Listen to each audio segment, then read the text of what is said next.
Hello, and welcome to this video. You're currently watching the introduction where I'm going to give a quick outline of what to expect, as well as how this video was produced. Orlov and I did a collaboration stream where he competes for an hour and 40 minutes in the Lichess Bundesliga tournament. He plays 19 games in a row against a very tough lineup of players with an average rating of approximately 2481, inarguably a formidable task for anybody.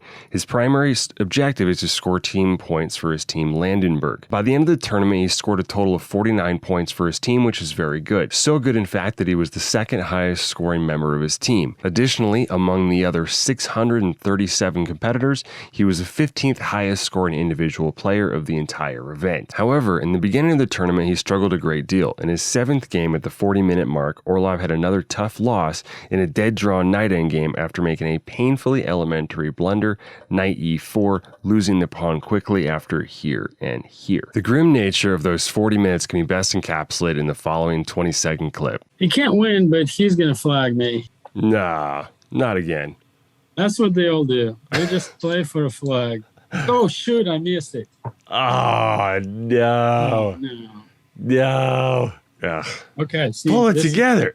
So he grumbled about how his tactics weren't what they used to be, and then I challenged him to produce an answer to the following question. I said, look here, guy, if your tactics are below average for 2500 rating, then what strengths do you have which compensate for it? He and I briefly toiled with this question, and together we came to the conclusion that he compensates by virtue of a resilient nature. Then he went on to win the next 10 games in a row, scoring a total of 42 points in 60 minutes. In the miracle second half, he scored exactly 86% of his total score.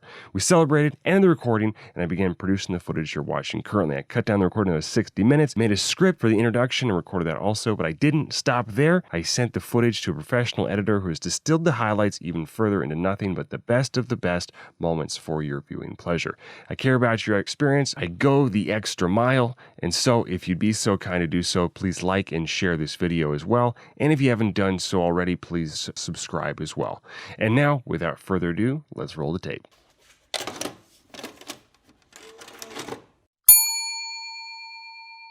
Last 3 games, you never had a chance to win. Okay, what's your plan for winning this? I think it's a really easily won position as long as I get my second rook into the game. Let's just put it that way. Okay. If that happens, the game is over. If I somehow manage to screw that up and I don't get the king back into normal, then there could be conceivably some issues here. But so your plan is to what, win a pawn on like g2 or something? once I get the second rook into the game, What's your target? well, at this point, the target is the a-pawn. If I win this pawn, the game basically wraps up. It just seems like this is phase 1, and I want to know what phase 2 is. Phase 2 is not to blunder. Speaking of blunders, there we go. That was the weirdest move that I've ever seen. Oh, shoot. He's trying to do a checkmate. Not gonna happen. Talking about being tricky here. Yeah, you almost hung mate in one. Come on, resign, dude. You're short on time. Your position is terrible. Can I win this? Yay! Now, when I was growing up, I spent a great deal of time studying King's Indian, and I was always told that trading light square bishops pretty much blocks any chances for the attack. Should I take on g5 and play knight b5, trying to kind of screw up his defense of c7 and force one of his rooks to go away, and then play b4? I don't really see a huge benefit of him having the queen there, but let's say I chickened out. I was thinking of taking on d6. I can measure them exactly in points, but I think my advantage here is really huge because my knight on d5 is demoralizing, a really tough position for him to defend. Because if he moves his knight from d7, knight f6 check pretty much wraps it up. And that was at least my thinking. After knight f6, where does this guy go? This ought to be one of those winnings. I'm going to get to f6 and somehow promote the pawn. Okay, b7 has to be a good move. So now we got him. Okay, let's play check. Another check. Believe it or not, I actually calculated this. So this guy is beginning to make some serious blunders. First he goes g4, then he goes knight b5. This makes no sense at all. Something tells me that f6 ought to be a good move because the dude's king is just way open.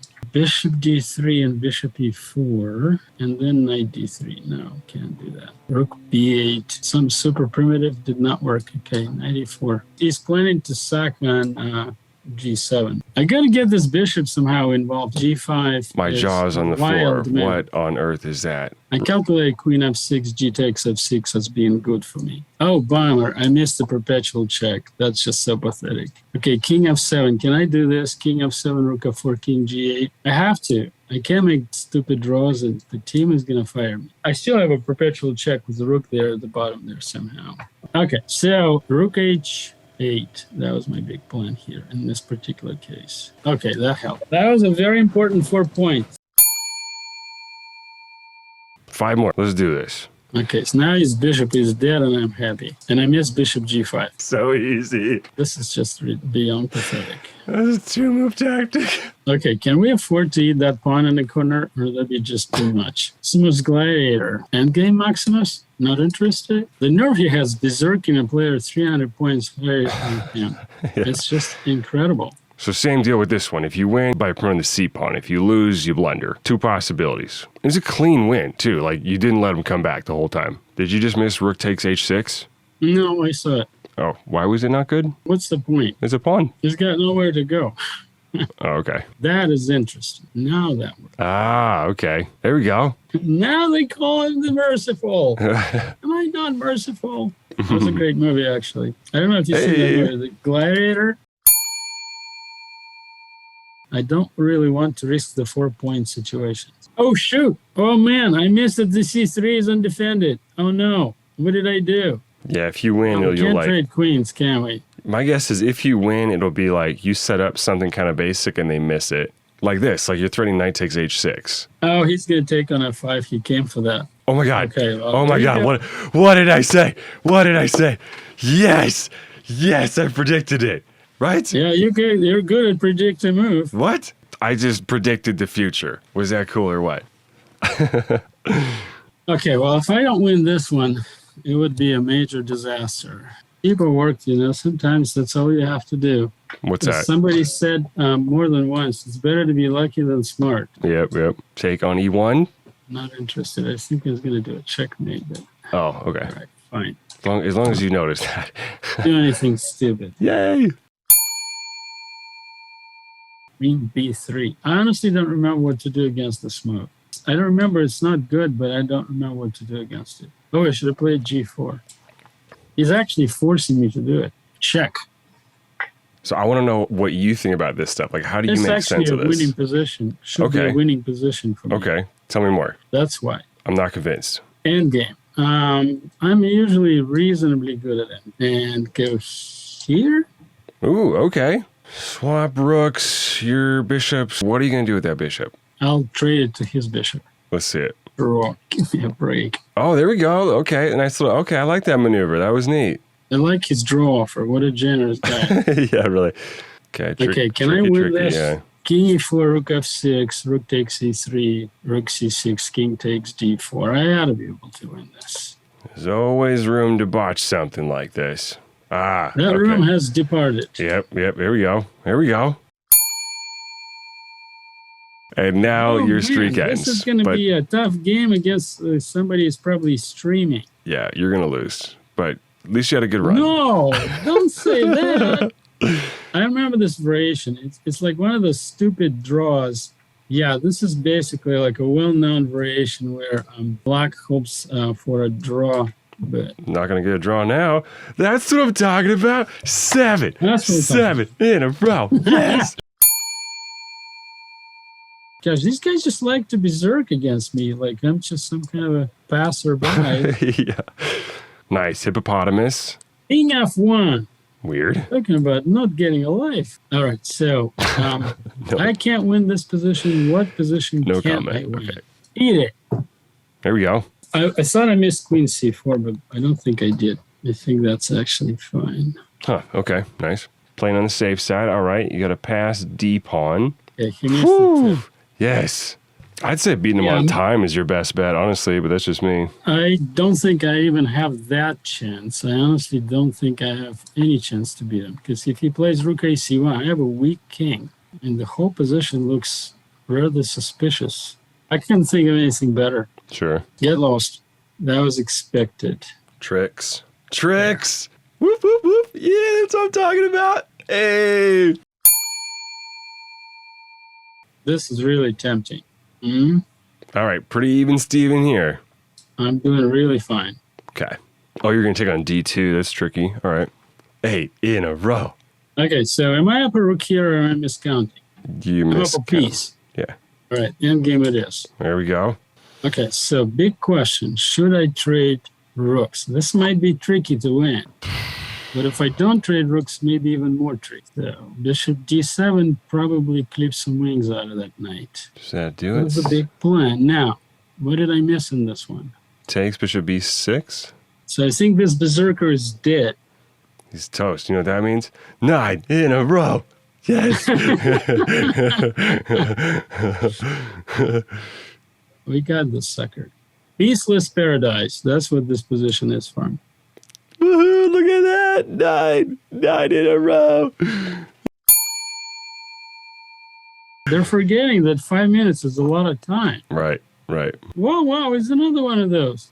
Have you noticed that everyone you're playing against kind of abides by the school of thought of like controlling the center rather than like letting you occupy it and then attacking it? Most top players are like that, so you know. Oh, okay. Interesting. Offers me a draw. Well, that's generous of you. Why don't you move? Very pleasant position. Are we looking at That's a walk not in the the right park? way to describe it. Not the right way. How would you describe it? He's just busted. 10 in a row. Gosh, I think it's more like old Indian I got you. than Benoni, but could be both actually. Is that good? Hope so. Cool. There we go. Yeah, he's gonna get that pawn back. I missed 97 check.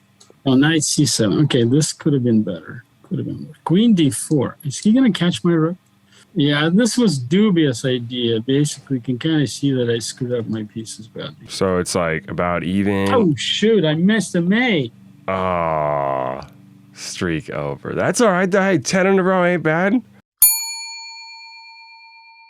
Interesting. Sucker. Interesting. Nice. You're not gonna castle. Yeah, you tell him. All right, Well, good. honestly, to be honest with you, I'm just a little tired. Yeah. It's been a very grueling ordeal. Well, haven't had success with this so far, but this is your chance to redeem yourself and prove that you can succeed in this type of situation. Let's see you do it. I don't get it. What is he doing exactly here? I see. Okay, if I play check, he goes bishop f2. No, I don't think I can do this. He's welcome to take on e6. Would you please? Yeah. Would you please take on e6, champ? Hey, and a nice one to cap it off. Hey, 49 points. Woohoo! Yeah. All right, well, great. We're going to call it there? Yeah. All right. It was actually fun. Yeah. All right, catch you later. Have a good day. Bye.